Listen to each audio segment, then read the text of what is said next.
हमारे भाई थे, रिक्शा चलाते थे, ठीक है जी। दोपहर में खाना खाना आए, फिर 2 बजे के बाद में रिक्शा फिर लेके चले गए। फिर उसके बाद में क्या हो गए, फिर रिक्शा मिली अगले दिन वहाँ हाईवे पर मिलने के बाद थाने में पहुँच गई रिक्शा। किसी ने फ़ोन किया होगा कि रिक्शा खड़ी, तो फिर हमने तहरीर दी 2 दिन, वो कल परसों तो गैप था, ठीक है जी। फिर हम वहाँ पहुँचे, हमने सुबह ढूंढने के लिए निकले कि चलो देखते हैं। पुलिस वालों ने बोला कि जहाँ रिक्शा खड़ी थी तो वहीं देखो। तो हमने सुबह गए, हमने देखने के बाद सारे में ढूंढा, हमें मिला नहीं। फिर हमने इधर चेक किया तो लेकिन वहाँ एक बाउंड्री थी, रेत का भरा हुआ था, तो वहाँ पर पड़ा था काले पन्ने में लिपटा हुआ जी। चोट के एक गर्दन में वो डाल रखी थी बेल्ट, और सिर फोड़ रखा था, और तेजाब भी डाल रखा था। ये पेट भी जला हुआ था, सब चीज़ डाला हुआ था, दे रखी जी। पुलिस तो अभी कुछ पता नहीं जी।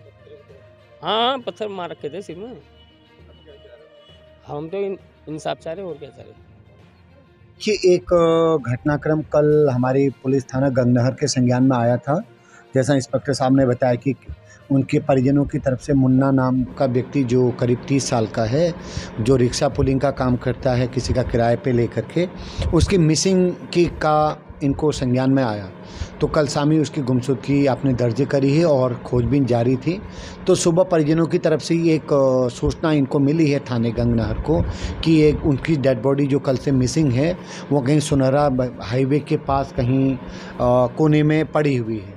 तो मैं खुद भी उस स्पॉट का विज़िट किया, हमारी एफएसएल टीम ने भी विज़िट किया, और ये बात तय है कि मर्डर करने के बाद ही बॉडी को वहाँ फेंका गया है। जैसा कि गले में एक बेल्ट भी मौजूद थी और काली पन्नी में लपेट करके फेंका है, तो ऐसा लगता है कि शायद कहीं और घटना करके वहाँ पर उसको खुर्द-बुर्द करने का प्रयास किया गया है।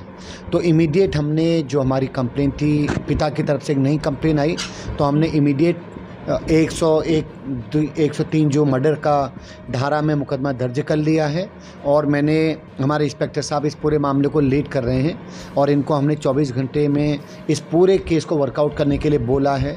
एसओजी की टीम आपको असिस्ट कर रही है, जो जितने भी एंगल उस व्यक्ति से संबंधित हो सकते हैं, घर का या XYZ कहीं का भी, उस पे हमारी टीमें लगातार काम कर रही हैं। और अगले 2-4 घंटों में, कल तक मुझे आशा है कि हमारा केस कम्प्लीटली वर्कआउट हो जाएगा, और आप लगातार इनपुट दे रहे हैं, काफ़ी सारी चीज़ें उसमें। उसकी ही रिक्शा की बैटरी से तेजाब डालने की